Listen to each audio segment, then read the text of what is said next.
참여해 주셨습니다. 다 같이 함께 읽겠습니다. 누가복음 6장 12절에서 26절.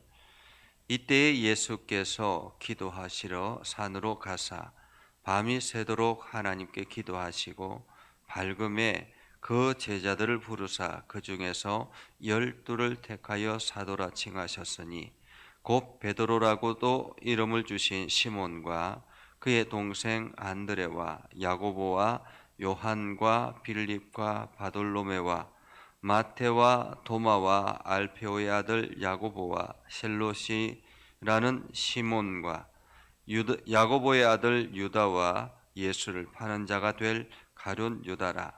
예수께서 그들과 함께 내려오사 평지에 서시니 그 제자의 많은 무리와 예수의 말씀도 듣고 병 고침을 받으려고 유대 사방과 예루살렘과 두로와 시돈의 해안으로부터 온 많은 백성도 있더라. 더러운 귀신에게 고난받는 자들도 고침을 받은지라. 온 무리가 예수를 만지려고 힘쓰니 이는 능력이 예수께로부터 나와서 모든 사람을 낫게 함이르라. 예수께서 눈을 들어 제자들을 보시고 이르시되 너희 가난한 자는 복이 있나니 하나님의 나라가 너희 것이며 지금 줄인 자는 복이 있나니 너희가 배부름을 얻을 것이며 지금 우는 자는 복이 있나니 너희가 웃을 것이며 인자로 말미암아 사람들이 너희를 미워하며 멀리하고 욕하고 너희 이름을 악하다 하여 버릴 때에는 너희에게 복이 있도다. 그날에 기뻐하고 뛰놀라. 하늘에서 너희 상이 큼이라. 그들의 조상들이 선지자들에게 이와 같이 하였느니라. 그러나 화 있을진저 너희 부유한 자여 너희는 너희의 위로를 이미 받았도다. 화 있을진저 너희 지금 배부른 자여 너희는 주리로다. 화 있을진저 너희 지금 웃는 자여 너희가 애통하며 울리로다. 모든 사람이 너희를 칭찬하면 화가 있도다. 그들의 조상들이 거짓 선지자들에게 이와 같이 하였느니라. 아멘. 오늘도 하나님의 은혜가 여러분의 삶 가운데 가득하기를 바랍니다. 여러분들이 하는 모든 일들 가운데서 주님의 능력을 경험하는 소중한 시간 되기를 주님의 이름으로 축복합니다. 오늘 예수님께서 말씀을 시작하실 때는 이때에라고 합니다. 이때에 12절 이때에. 이때는 언젠가 하면 예수님께서 안식일 논쟁을 하고 사람들과 유대인들과 안식일 논쟁을 하고 유대인들로부터 많은 반감을 받게 되죠.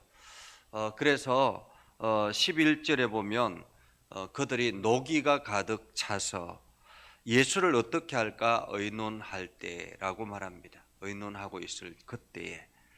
지금 이때라는 말은 한마디로 사람들이 지금 예수를 어떻게 할까 서로 의논하고 있을 그때라는 거죠.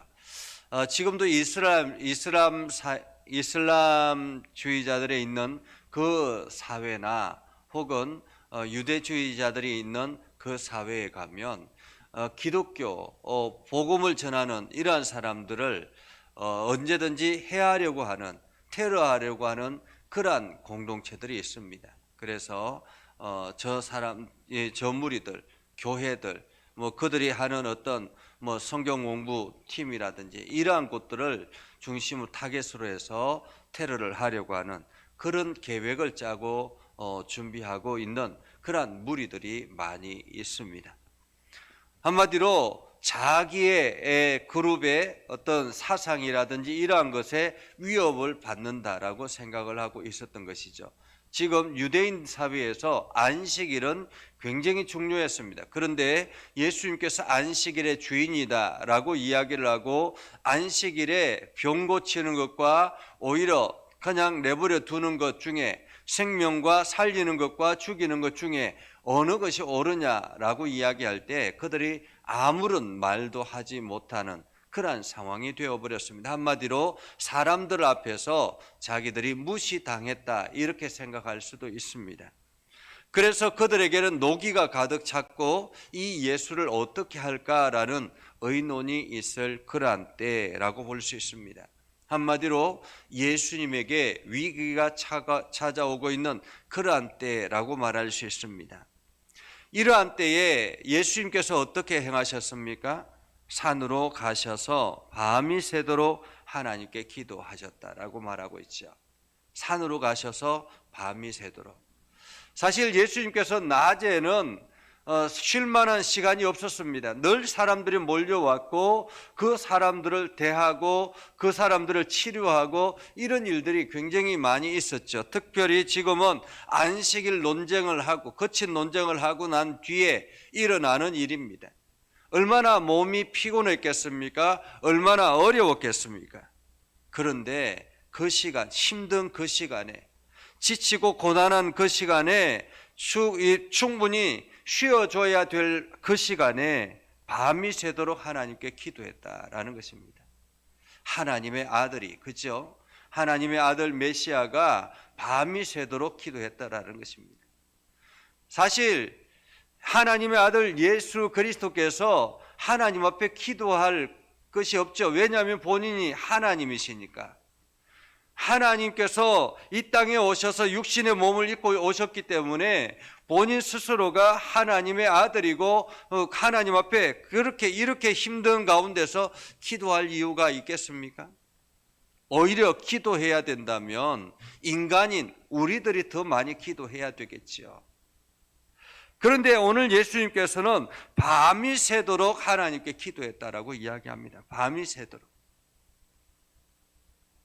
한마디로 우리가 어떤 문제가 있거나 어떤 어려움이 있거나 인생을 살아가면서 여러 가지 문제가 부딪힐 때에 우리는 어떻게 하느냐라는 것입니다.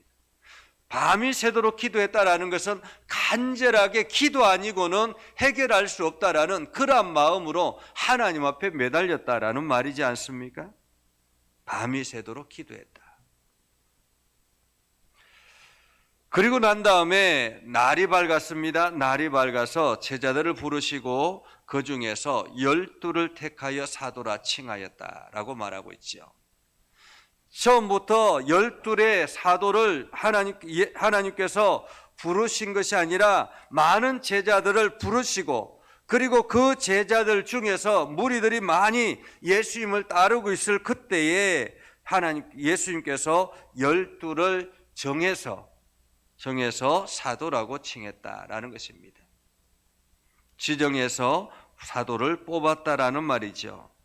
그래서 그 사도 12명의 사도가 이름이 등장합니다. 베드로라고 이름 주신 시몬과 그의 동생 안드레와 야고보와 요한과 빌립과 바돌로메와 마태와 도마와 알페오의 아들 야고보와 셀롯이라는 시몬과 야고보의 아들 유다와 예수를 파는 자가 될 가룟 유다. 이렇게 12명의 사람이 제자가 사도가 이제 선정이 됐습니다. 이제 본격적으로 예수님의 사역들이 시작이 된다라고 볼 수 있습니다. 그렇게 할 때에 예수님께서 이제 그 제자들을 데리고 평지에 서셨습니다. 마태복음에는 산상보훈이라는 것이 있죠. 그죠? 그래서 팔복의 이야기라든지 또 우리가 어떻게 신앙생활을 해야 되는가 하는 것을 이야기를 하고 있다면 누가복음에서는 이 평지복음이라고 하는 평지에서 설교하는 그 설교 내용이 유명합니다. 예수님께서 평지에 서시니까 수많은 무리들이 예수님에게 찾아왔습니다. 그 중에서 어떤 사람들은 병을 고치려고 찾아온 사람도 있고 어떤 사람은 말씀을 들으려고 하는 사람들도 있고 여기에서 찾아온 사람들은 그냥 단순히 유대 지역에 있는 사람들뿐만 아니라 예루살렘과 두로와 시돈의 해안으로부터 온 많은 백성들이 있었다라는 것입니다. 이미 그 지역 주변에서는 예수님의 소문이 온 땅에 퍼졌다라고 말할 수 있습니다. 자, 그렇게 해서 어떤 사람들은 예수님의 몸에 손을 얹으려고 합니다. 손을 대려고 합니다. 왜냐하면 몸에 손만 대어도 능력이 예수님으로부터 나왔기 때문에 그런 거죠. 그런 가운데서 서로가 사람들이 지금 어떻게 하면 예수님을 통해서 능력을 얻을까, 예수님을 통해서 내가 고침을 받을까, 이러한 어떤 그러한 마음들이, 온 마음들이 있을 그때에 예수님께서 사람들에게 이렇게 설교를 하셨습니다. 20절에 보면 너희 가난한 자는 복이 있나니 하나님의 나라가 너희 것이며 지금 줄인 자는 복이 있나니 너희가 배부름을 얻을 것이라, 이렇게 이야기를 하죠. 오늘 평지복음에는 네 가지 복과 네 가지 화에 대해서 이야기를 하고 있는데, 너희 가난한 자는 복이 있나니 하나님 나라가 너희 것이며 지금 줄인 자는 복이 있나니 너희 배부름을 얻을 것이요. 여기서 가난하다, 줄이다 라는 말은 그냥 단순히 물질적인 개념이 아닌 것입니다. 물론 육체적으로도 가난할 수 있죠. 육체적으로도 지금 궁핍할 수 있습니다. 그러나 단순히 물질과 육체적인 어떤 어려움, 이러한 것만 의미하는 것이 아니라 한마디로 결핍, 인생을 살아가면서 우리가 겪게 되는 결핍입니다. 부족함이죠. 사람들이 부족함이 없이 그냥 잘 살고 어떤 어려움 없이 그냥 평탄하게 사는 사람들은 하나님에 대한 갈급함이 없습니다. 하나님 앞에 간절하게 나아가지도 않습니다. 그러나 결핍이 있는 사람들은 다르죠. 자기 힘으로 할 수 없고 자기의 노력으로도 할 수 없고 인생에서 여러 가지 결핍을 경험하는 사람들, 그 경험하는 사람들이 복이 있다라고 이야기를 하죠. 왜 이런 사람들이 복이 있습니까? 결핍이 있기 때문에 주님 앞에 나아가는 것입니다. 간절함이 있기 때문에, 기도의 소원이 있기 때문에 주님 앞에 나아가는 것입니다. 그냥 자연스럽게 내가 모든 것을 해결하고 내가 모든 것을 노력해서 얻을 수 있는 이러한 사람들은 하나님 앞에 간절함이 없다라는 거죠. 결핍이 있는 사람, 그러한 사람이 하나님 나라의 주인이 될 것이고 또한 배부름을 얻을 것임이라, 이렇게 말하죠. 얻는다라는 말은 외부로부터 공급을 받는다라는 말이지 않습니까? 하나님 앞에 통해 자복하는 사람, 그래서 지금 우는 자는 복이 있나니 너희가 웃을 것이며 라는 것도 마찬가지입니다. 자기의 죄에 대해서 통해 자복을 하고 하나님 앞에 겸손함으로 나아가는 사람, 이러한 사람이 결국에는 웃게 될 것이다.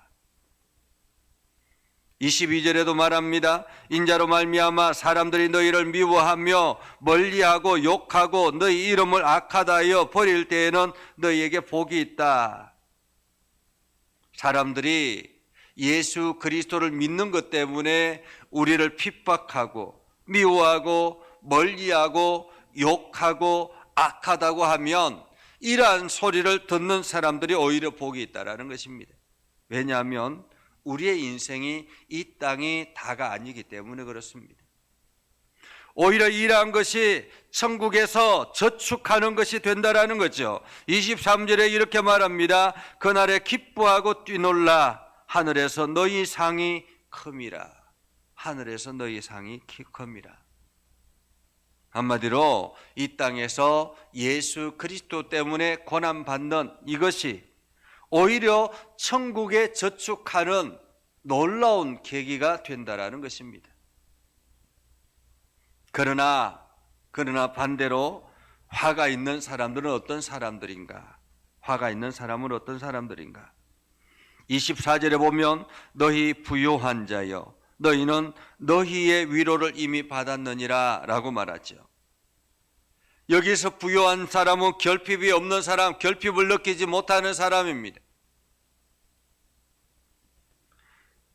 이 땅에서 이미 모든 것들을 공급받은 사람들은 그들은 이미 이 땅에서 위로를 받고 사람들로부터 칭찬을 들었기 때문에 그런 거지요. 25절에도 마찬가지죠. 너희 지금 배부른 자여 너희는 주리리로다. 화이슬 찐저 너희 지금 웃는 자여 너희가 애통하며 울리라. 모든 사람이 너희를 칭찬하면 화가 있다. 그들의 조상들이 거짓 선지자들에게 이와 같이 하였느니라. 세상적인 것들 때문에 오히려 칭찬하고 하는 그러한 사람들, 이러한 사람들은 화가 있다라는 것입니다. 오늘 우리는 예수 그리스도가 이 땅에 참 주인 되신 것을 믿고 고백하며 나아가는 사람들입니다.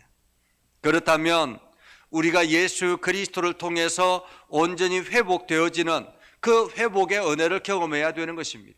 그것은 바로 우리 안에 결핍이 있을 때부터 시작이 되는 거죠. 연약함이 있을 때부터 시작이 되는 것입니다. 나의 부족함이 나타날 때, 나의 부족함이 보여질 때 시작이 되는 것입니다. 그 부족함을 채우기 위해서 주님 앞에 나아오게 되고, 주님 앞에 나아왔을 때 간절함으로 고백하며 나아갔을 때 하나님께서 그것을 통해서 채우시고 회복시켜 나가신다라는 것입니다. 오늘 우리는 이러한 연약한 존재임을 기억하고 주님 앞에 더 가까이 나아가 오늘도 기도하며 나아가는 저와 여러분이 될 수 있기를 주님의 이름으로 축복합니다. 함께 기도하겠습니다. 거룩하신 아버지 하나님, 은혜를 감사합니다. 하나님께서 저희들을 사랑하셔서 하나님의 귀한 은혜를 부어주시고 이 시간 말씀을 통해서 깨닫게 하여 주심도 감사합니다. 하나님이 우리가 이 땅에 살아갈 때에 여러 가지 많은 부족함과 연약함과 결핍으로 인해서 고통당할 때 이것이 주님께 나올 수 있는 최고의 기회인 것을 기억하고 더 간절하게 주님 앞에 기도하는 우리가 되게 하여 주옵소서. 아버지 하나님, 우리 예전교회를 긍휼히 여겨 주시길 원합니다. 하나님께서 예전교회를 사랑하셔서 이 지역에 세워주셨사오니 이 예전교회가 이 지역뿐만 아니라 이 나라와 온 열방을 향하여 주의 복음을 선포하며 나아가는 아름다운 교회 되도록 하나님 인도하여 주옵소서. 이를 위해서 우리 세 분 장로님 하나님께서 세워주셨습니다. 하나님께서 우리 세 분 장로님을 붙잡아 주시길 원합니다. 강건하게 해주시길 원합니다. 특별히 아버지 하나님, 우리 정현호 장로님 하나님께서 붙잡아 주셔서 아버지 그 육체를 온전히 회복하게 하시고 깨끗하게 하셔서 아무런 문제 일어나지 아니하도록 주여 역사하여 주시옵소서. 거룩하신 아버지 하나님, 우리 김광식 장로님 수술한 자국을 속히 회복하셔서 통증이 사라지게 해주시고 재활하는 과정에 어려움 없도록 주님 역사하여 주시옵소서. 주님, 날마다 새 힘을 얻고 나아갈 수 있도록 하나님 인도하여 주시옵소서. 아버지 하나님, 또한 온 성도들이 함께 우리 세 분 장로님을 통해서 더욱더 은혜를 경험하게 해주시고 하나님의 놀라운 사랑을 경험하게 하셔서 교회가 든든히 서고 하나님 나라를 향해서 힘써 달려가도록 인도하여 주옵소서. 거룩하신 아버지 하나님, 하나님께서 또한 우리들에게 귀한 사명을 주셨사오니 올 한 해 이 사명에 충실한 교회가 되게 하시고 오늘도 우리의 연약함과 부족함을 주님 앞에 고백하며 날마다 겸손한 마음으로 나아가게 하옵소서. 머리부터 발끝까지 모든 이들을 주님께서 어루만져 주셔서 회복시키시고 깨끗하게 하시고 온전하게 하여 주시옵소서. 아버지 하나님, 이 나라와 온 열방을 긍휼히 여겨 주시고 주의 복음을 선포할 때마다 하나님의 크신 은혜가 넘쳐나게 하옵소서. 오늘 하루도 우리의 삶 가운데 하나님의 능력이 가득하게 하여 주옵소서. 예수님의 이름으로 기도드리옵나이다. 아멘. 이제는 우리 구주 예수 그리스도의 은혜와 하나님 아버지 극진하신 사랑과 성령님의 감화 감동 역사 위로 교통하시며 은혜가 오늘도 주의 말씀 안에 있는 믿음의 백성들 위해 하는 모든 일들 위해 영원토록 함께 하옵시기를 간절히 축원하옵나이다. 아멘.